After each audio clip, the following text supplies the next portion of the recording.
Nikki Haley's continued presence in the 2024 presidential primary for the Republican Party has mystified many people, including me, and has been met by calls for her to continually drop out.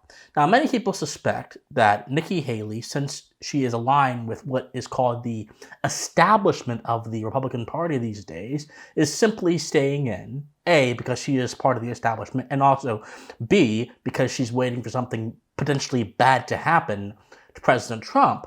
And while I think these intuitions are not only good, but they are very perceptive for a political culture in America that has not been perceptive for a very, very long time, and for that reason has brought rise to a lot of disorder and chaos within our structure of government and our society, I don't think these criticisms and these observations actually get to the core of what's happening. And as we are wont to do on this channel, we like to get to the core of exactly what is happening in our society as Americans and in our politics.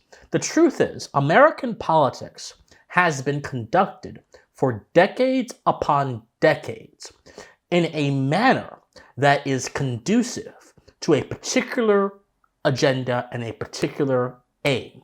Not an ideological one, but rather a mechanical one put into motion by the people who happen to have a lot of power within our political system in both parties. This may seem like a novel observation, but what is, I don't think, so novel is that there are a lot of variables and there's a lot of different aspects that cut to the core of how the philosophy of these powerful people have influenced not just how America is governed, but how America is seen by its everyday citizens. And if you want to understand the phenomenon of Nikki Haley, you must first understand the phenomena of modern day America, how it was created and how it is seen versus America as it is traditionally known and as it is traditionally appraised in political speeches and cultural praises that always reference our founding fathers and our Declaration of Independence.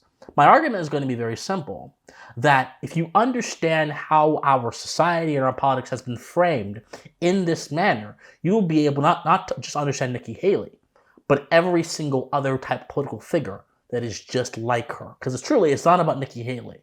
It's about the concept that she represents in broader American society.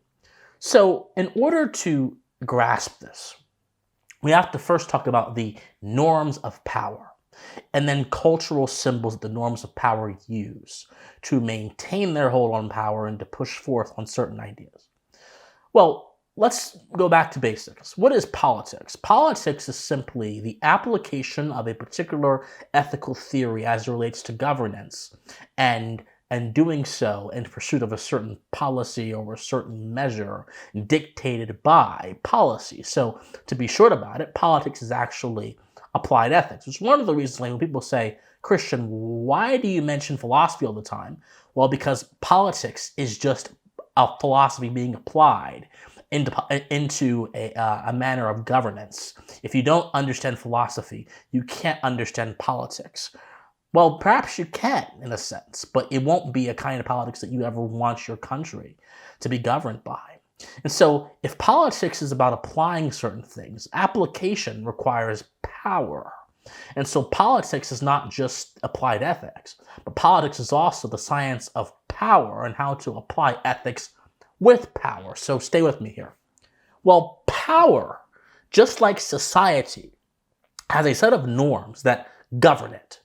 And these norms oftentimes dictate how power is used more so than the principles and ideas, ethics meant to guide the application of power, which is politics. The norms of power, for example, as Lord Acton Lord Acton dutifully said, are inherently corrupting because they are endless and they are, this is me talking, parasitic. You see, power requires something to latch onto, or else it has no authority on its own. And so in this case, power requires a country that is willing to go ahead and be complacent in its own pursuit in order to survive. Now, I think that a lot of people have made a mistake in our political thinking, saying that Whenever the left does something, it's all about power. Now, that's not a very intelligible statement, because it can't be all about power, because power is simply a tool that is philosophically neutral. So the norms of power are inherently against the ethics and principles that one needs in order for power to be used in the right way, because power itself is concerned with maintaining its hold and maintaining its grip. And if power is concerned with maintaining its grip, it's going to be more worried about the more, people would say practical, but the more, let's say, ruthless and the more quote-unquote pragmatic aspects of applying power, as opposed to the more principled aspects of applying power. Our founders understood in America that when power is centralized into a particular spot, and it is not, and such that it is not accountable, tyranny ensues. In fact, Jefferson is quoted as saying in Federalist 47 that if he wants to see tyranny, all he needs to see, very simply, is the accumulation of power in one branch of government and the dissolution of every single other branch, which is what we have right now in the example of the administrative state. That's a different story, different day. Now, our culture produces certain symbols and ideas that represent certain principles and concepts. The American flag, for example, represents freedom for many people. The Statue of Liberty also represents not just freedom, but a welcoming and open country with a great heart. The checks and balances of our government represent a moderated and balanced government that is safeguarded against tyranny, so on and so forth. The United States military represents the pride of the country. Well, as I mentioned in past videos, cultural symbols are absolutely essential in having a society be able to appreciate certain ideas that are fundamentally human and keep the society going. But the problem is, when your cultural symbols are built upon shoddy foundations, they can be hijacked by people in power and appropriated for means that actually violate the very ethos of your country. And that's essentially what the establishment has done in America. When I say the establishment, I mean the power centers of both parties that are trying to concentrate power and centralize power to push forth their aims. They tend to have a lot of similar interests. And so an example of this would be how the establishment hijacked the American cultural symbol of the military during the War on Terror. They were saying that we were going to go ahead and defend America from the people that did those absolutely horrific attacks against us in 9/11, when in all reality, the authorization for the use of military force that Bush passed was not just used to attack the offenders on 9/11, it was used to attack anyone and everyone that Bush and every other president like Obama decided arbitrarily were enemies of America and were conveyors of terror, including American citizens on foreign soil. And yet the cultural symbol of American military was the overriding concern that could ignore the misuse of that symbol. Another example is how the government will use the term national security to override concerns about privacy, and they'll say that it's in our national interest and our national security to do policy X, Y, and Z, when in all reality, national security has literally usurped, since, like, as Hannah Arendt mentioned, for the past few decades, any other consideration of governments in America. And with the establishment of the DHS and the emboldening of the intelligence state, has become even more enmeshed and enshrined into our structure of government, so much so that the intelligence agencies have an outdue influence over American policy. And so national security has been used to violate the American ethos of protecting individual rights in the name of safety, in the name of benevolence. Patriot Act, mass surveillance, Five Eyes program, all of that stuff was justified using the cultural symbol of securing the free state, which, interestingly enough, made the free state a non-free state. I can keep going on and on and on and on. The American flag also has been used to invoke a sense of honor and our troops going off to die in wars that had absolutely nothing to do with preserving that flag or preserving the homeland. But because that flag stands high and tall, high and tall, that is what is seen when we see those horrifying images of our men dying for conflicts that are not their own to fight. Why am I going through all of this? Because if you don't understand the relationship between power and cultural symbols and how both are used to manipulate you and push the public in a way that will benefit the establishment by manufacturing consent, you can't understand modern day, current American political order. Yes, I said it. That is what it is. It is manipulation, subterfuge, rhetorical trickery, conceptual manipulation, all tied in together to present this facsimile of American that actually is not America. It never will be America. It is a counterfeit version of America. These people will speak in empty gestures, with empty rhetoric to justify behavior that, if looked at clearly, would be seen for what it is and would fall apart. This is what Nikki Haley does. Nikki Haley used the cultural symbol of national security to justify unmasking every social media user in America to see who is who and what is what. When I get into office, the first thing we have to do, social media accounts, social media companies, they have to show America their algorithms. Let us see why they're pushing what they're pushing. The second thing is every person on social media should be verified by their name. That's, first of all, it's a national security threat. When you do that, all of a sudden people have to stand by what they say. Nikki Haley used the cultural symbol of American exceptionalism to justify us helping Ukraine and other foreign nations, saying that it is essential that they survive. Go. You should know at the United Nations, Ukraine was a great friend to us. They voted with us on almost everything. They supported our initiatives without me even asking. Here you have this pro-American, freedom-loving country that was invaded by a thug.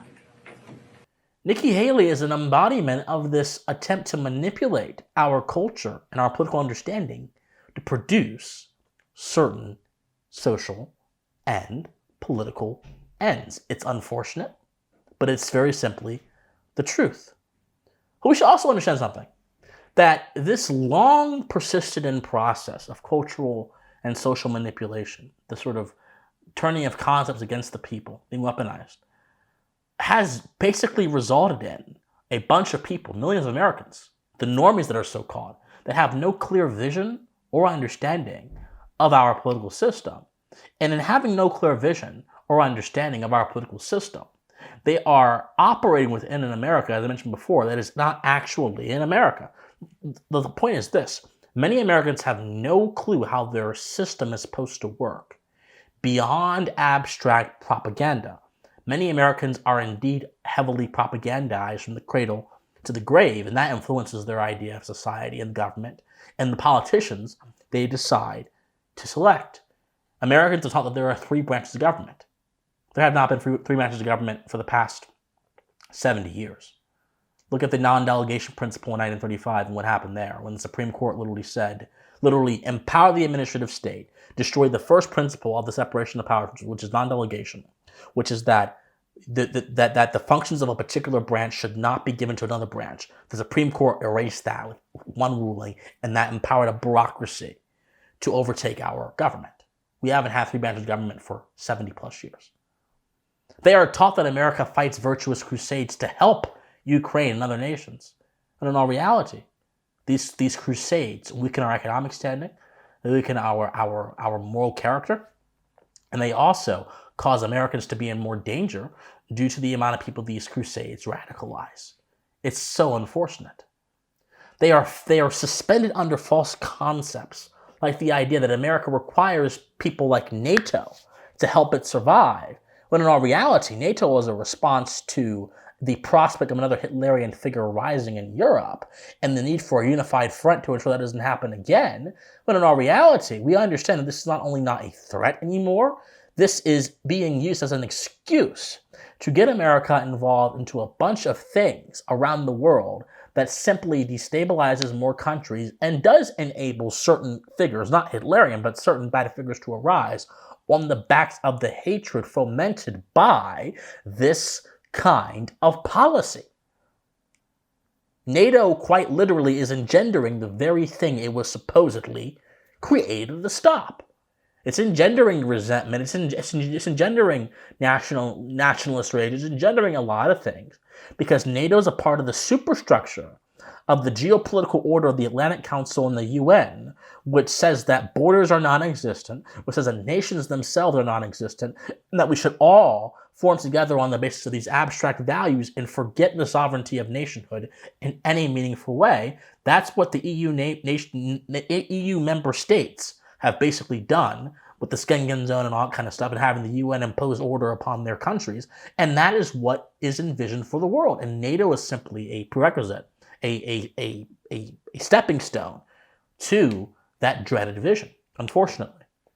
But also, we should understand, just because the establishment hijacks everything, and they use people like Haley to push forth their idea, they get this ability to hijack everything because the people are willing to believe them, or at least they have been throughout history.